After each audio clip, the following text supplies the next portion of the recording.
Considering recent history, it appears that this game between Iowa and Nebraska is going to be played on Black and Gold Friday. Great time to subscribe to the channel. Big Ten content every single day. Always crush that like button to spread the word of Big Ten Ted to the masses. Despite Nebraska not beating Iowa since 2014, this rivalry has actually been pretty close as of late. Last 4 games separated by 19 points in those Iowa victories. 2018 and 2019, you got field goal deficits. In 2020 and 2021, they were separated by a touchdown in each of those games. So history says that Nebraska is going to play this one close. But history is also meant to be broken. You know what else seems broken right now? The Nebraska program. Right, there's so much going on this year. The energy just doesn't seem to be there. Even if you go back to last year, there was some energy that says, week after week, one score loss after one score loss, it says, hey, we're close.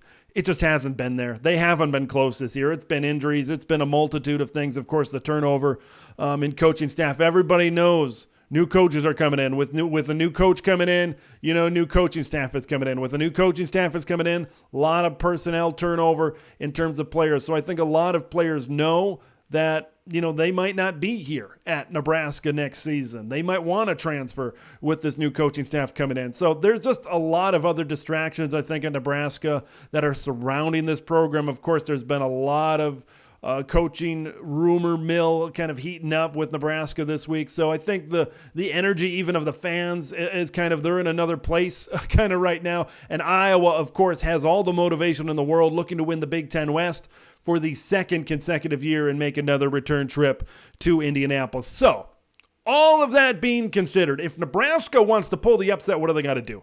They got to attack the weakness of this Iowa offense, and that's their offensive line right now. Even though the O-line, I think it's getting a little bit better at Iowa. It's a very young offensive line. We knew that coming into the season. They've given up the second most sacks in the Big Ten.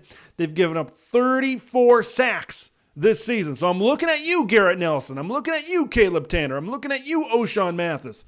Man, O'Shawn Mathis has been one of the biggest busts out of the transfer portal, hasn't he? Man, he's just been invisible for a lot of games here this season. So the pass rush has got to get there for Nebraska. Now, if I'm looking at it from an Iowa perspective, how do I combat that? I roll out Spencer Petras. Man, it's the middle of the season.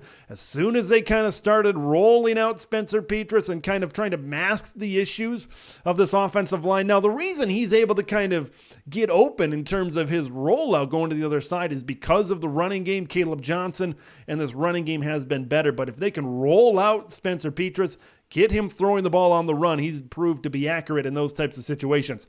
Now, a big factor to think about here for this game on the initial depth chart for this week, Sam Laporta was not listed on the depth chart. So if Laporta is not able to go, who's going to step up in the passing game? We know Sam Laporta has been the main guy. He has been the passing game at times for this Iowa offense. Who's going to step up? Is it going to be Arlen Bruce? Is it going to be Nico Reganey? Is it going to be Luke Lachey? Is it going to be Brody Brecht? Who's going to be able to step up in that passing game? Sam Laporta's gotten a lot of big chunks of yardage down the field. Not a lot of other guys have been able to go down the field like Sam Laporta has, so that's going to be an issue. That's something that maybe Nebraska can exploit if that's the case come Friday. Maybe there's less talent in this passing game. Look, Iowa's still going to need the running game. I think they've got favorable matchups against this Nebraska run defense, even though Nebraska has played better as of late. Bill Busch has this team improving week after week after week. Is this the week that they finally put it all together? Is this the week that they finally put it all out there on the line? Their final game of the season, and they put together a complete game. That's where this Nebraska defense has struggled. They haven't been able to stand up and stop a team and slow down a team for 4 quarters. You look at the Minnesota game. You look at the Wisconsin game. Pretty good performances in the first half, but then Mo Ibrahim in the second half. You look at Ches Malusi. You look at Isaac Garendo in the second half after Braylon Allen kind of went down. They just kept on going and going and going, and this Nebraska defense eventually just continued to wear down, and you got them into the fourth quarter, and they had no gas left in the tank.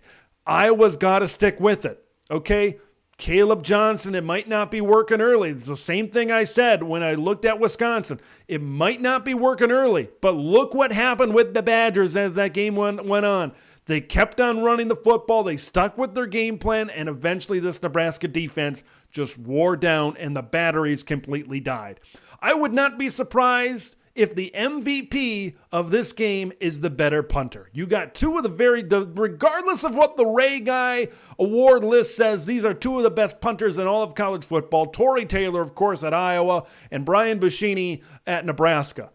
Special teams, field position could be a big thing. You look at Brian Buschini, if he can pin this Iowa offense that kind of has a tough time moving the football the length of the field, if he can pin them inside the 10, inside the 15 a couple of times, force Iowa to go 90 yards a couple of times in order to get into the end zone or even get a field goal. That might be tough for the Iowa Hawkeyes to move the ball the length of the field. One area where Iowa's been so good, throughout the last couple of years is that their defense sets them up with short fields. Their special teams kind of puts them in situations where Tory Taylor will pin them 3 and out and they'll get the ball at the 40 or the 50-yard line. Short fields with this Iowa offense that isn't very explosive has been a big-time advantage for the Hawkeyes. If Nebraska can make the Hawkeyes go the length of the field for a majority of the game, that could give them a big advantage. Look, when I want to ask a question, because last week we saw one of the best running back performances against this Iowa defense, maybe period, with what Muhammad Ibrahim was able to do. Can Anthony Grant have this kind of day? Well, first of all, Nebraska has nowhere near the offensive line the Minnesota Golden Gophers have. And with all due respect to Anthony Grant, I think he's a tremendously talented player. He's not Muhammad Ibrahim.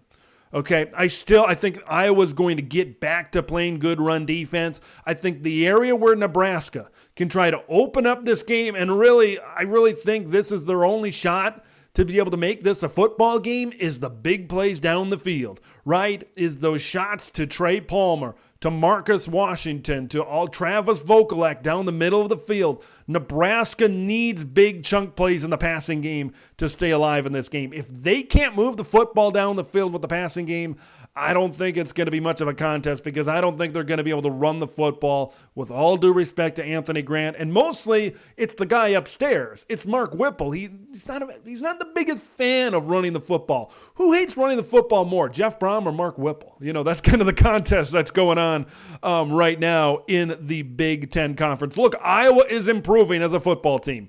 I think Iowa is playing their best football of the season right now.